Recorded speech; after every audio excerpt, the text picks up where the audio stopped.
You know, normally reporters follow the FBI's investigations, but recently it was the feds following 7 Action News.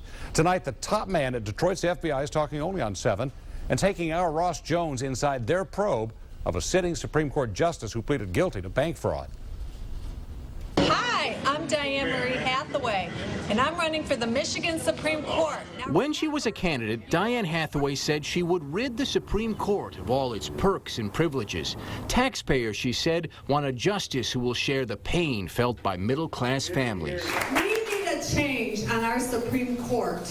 We need judges who will follow the law. Not long after saying that, Hathaway embarked on a 2-year scheme to break it. She liquidated bank accounts, hid homes in family members' names, and told her lender she'd soon be out of a job. It was all one big lie, an attempt to fool her bank into thinking that the wealthy Hathaway had hit hard times.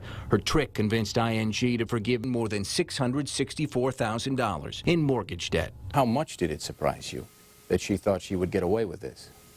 It surprised us a great deal. In a rare interview, the head of Detroit's FBI is talking about his office's probe into Hathaway's bank fraud, an investigation, he says, that was sparked by our 7 Action News reports. It was pretty clear at the very early stages of the information that we had a viable investigation. When you're dealing with criminal activity and criminals themselves, there's a certain degree of hubris that comes with the thought that perhaps they're not going to be the ones to get caught. Special Agent in Charge Robert Foley says his agent started investigating Hathaway within days of our 7 Action News report. She was never interviewed by agents, but they spent months gathering bank and mortgage records through subpoenas. Foley says Hathaway's scheme was easy to spot. The manner in which she conducted her criminal activity is somewhat typical when somebody's committing a bank fraud. I don't think you could categorize it as very sophisticated. It was about average. Her plan involved hiding a slew of homes in her 3 stepchildren's names. Foley says his office considered charging them, but said there wasn't enough proof they were involved in the scheme.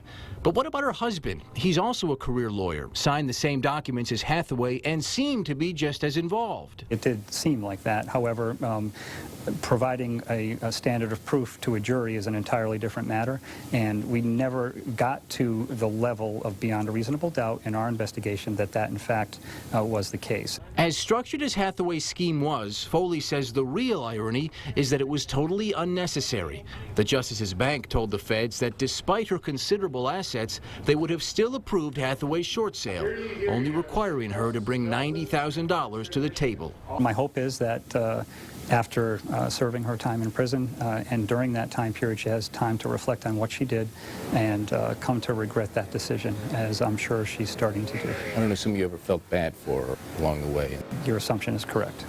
Last month, a judge recommended that Hathaway spend her year-long prison sentence at a minimum security prison known as Camp Cupcake. As prisons go, it's one of the nicer ones, but certainly not the kind of digs that Hathaway is used to. In the newsroom, I'm Ross Jones, 7 Action News.